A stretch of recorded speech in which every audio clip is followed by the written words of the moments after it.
Bismillahirrohmanirrohim. Assalamualaikum warahmatullahi wabarakatuh. Perkenalkan, nama saya Erninda Arsyad selaku mahasiswi Universitas Mandala Waluya Kendari, jurusan S1 Farmasi. Maksud dari video ini guna memenuhi tugas ujian akhir semester Farmakologi 2. Baik, dalam kesempatan kali ini saya akan menjelaskan sedikit mengenai materi anti kanker. Adapun pokok pembahasan yang akan saya bahas yaitu definisi kanker, mekanisme terjadinya kanker, jenis-jenis kanker, dan obat-obat anti kanker dan mekanismenya. Oke, sebelum kita membahas lebih lanjut, di sini kita terlebih dahulu harus mengetahui mengenai apa sih sebenarnya itu kanker. Jadi, menurut Henry tahun 2007, kanker adalah sekelompok penyakit yang ditandai dengan pertumbuhan tidak terkendali sel tubuh tertentu yang berakibat merusak sel dan jaringan tubuh lain, bahkan sering berakhir dengan kematian. Karena sifatnya yang ganas atau tumbuh tak terkendali dan berakibat kematian, maka kanker juga disebut sebagai penyakit keganasan. Dan sel kanker juga disebut sel ganas. Semua sel tubuh dapat terkena kanker kecuali pada rambut, gigi, dan kuku. Pasti penyakit kanker ini tidak asing lagi di telinga kita. Dan yang harus kita ketahui, penyakit kanker ini sangatlah berbahaya. Apalagi penyakit kanker ini itu tidak mengenal usia. Selain itu, kita juga harus mengetahui bagaimana mekanisme sehingga terjadinya kanker. Jadi, menurut Iskandar tahun 2007, sebagian besar bukti mengisyaratkan bahwa pembentukan kanker merupakan suatu proses bertingkat yang membutuhkan lamanya waktu laten yang disebut teori inisiasi promosi pada karsionogenesis. Sel-sel kanker terbentuk dari sel-sel normal dalam suatu proses kompleks yang disebut transformasi yang terdiri dari tahap inisiasi dan promosi.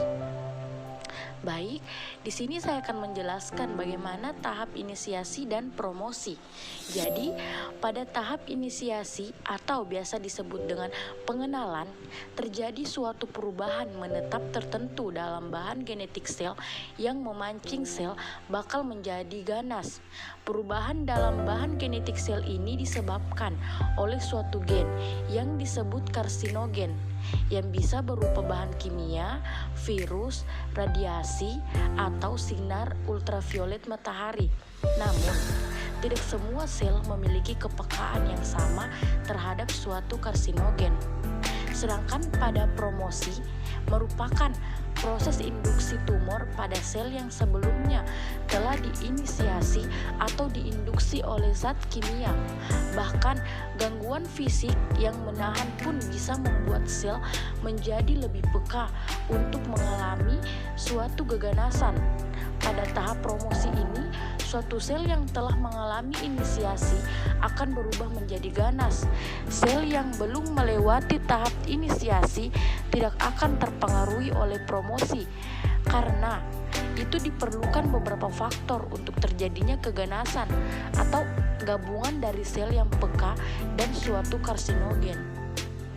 Kanker juga memiliki beberapa jenis-jenis, di mana jenis-jenis kanker itu yaitu yang pertama karsinoma, yang kedua karsinoma in situ, yang ketiga limfoma, yang keempat leukemia, yang kelima sarkoma, dan yang terakhir glioma.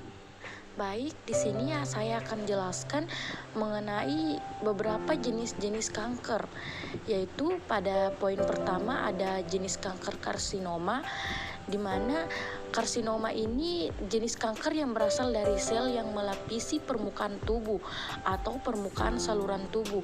Misalnya jaringan seperti sel kulit, testis, ovarium, kelenjar mukus, sel melanin, payudara, leher rahim, kolon, rektum, lambung, pankreas, dan esofagus. Dan yang kedua ada karsinoma in situ. yaitu istilah yang digunakan untuk menjelaskan sel epitel abnormal yang masih terbatas di daerah tertentu, sehingga masih dianggap lesi prainvasif atau kelainan atau luka yang belum menyebar. Yang ketiga, limfoma. Jenis kanker yang berasal dari jaringan yang membentuk darah, misalnya jaringan limfe, lakteal, limfa, berbagai kelenjar limfe, timus, dan sumsum tulang. Limfoma spesifik antara lain adalah penyakit Hodgkin atau kanker kelenjar limfo dan limfa. Yang keempat ada leukemia. Kanker jenis ini tidak membentuk massa tumor, tetapi memenuhi pembuluh darah dan mengganggu fungsi sel darah normal. Yang kelima, sarkoma, yaitu jenis kanker di mana jaringan penunjang yang berada di permukaan tubuh seperti jaringan ikat, termasuk sel-sel yang ditemukan di otot dan tulang. Yang keenam, ada glioma.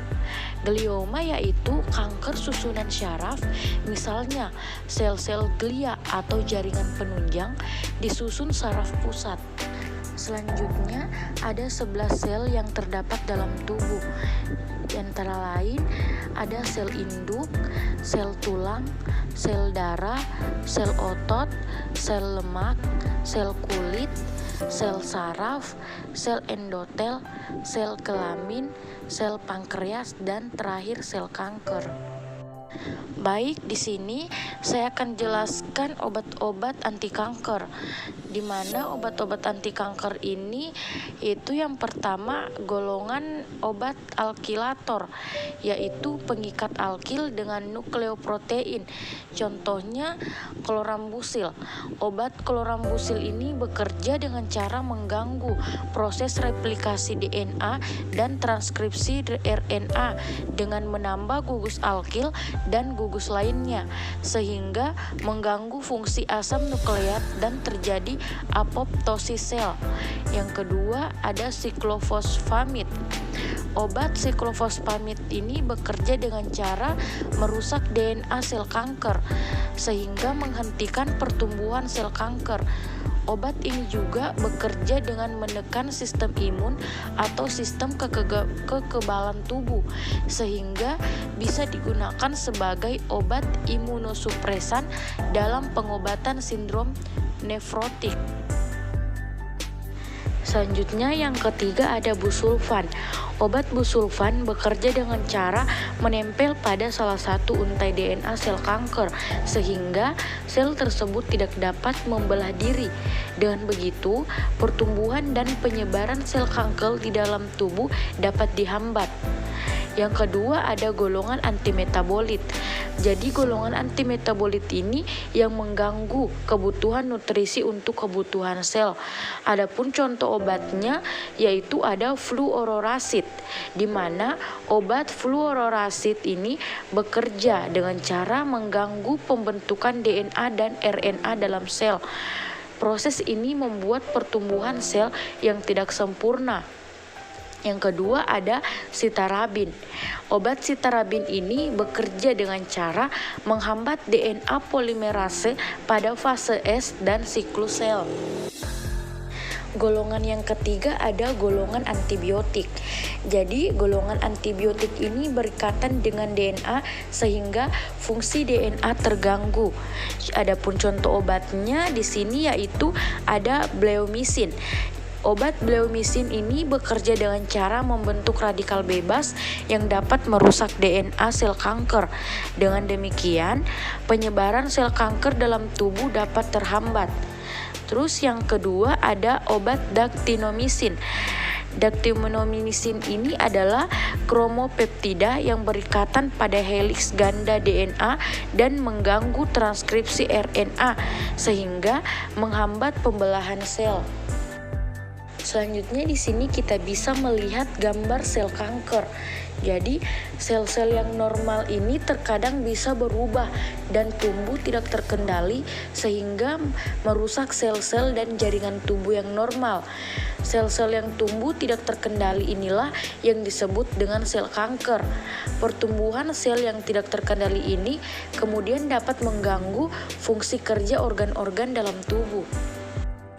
Baiklah, itulah tadi sedikit pemaparan materi anti kanker yang bisa saya jelaskan. Jadi kesimpulan yang bisa diambil dalam materi ini yaitu kanker ini bisa tumbuh tidak terkendali yang dapat merusak sel dalam tubuh. Selain itu, kanker ini juga dapat tumbuh dalam tubuh tanpa melihat usia. Maka dari itu, kita harus menjaga kesehatan serta mengurangi makan makanan yang bisa merusak kesehatan. Oke, terima kasih teman-teman yang sudah menonton video ini. Semoga dapat bermanfaat untuk teman-teman semua. Saya akhiri, wabillahi taufiq wal hidayah. Wassalamualaikum warahmatullahi wabarakatuh.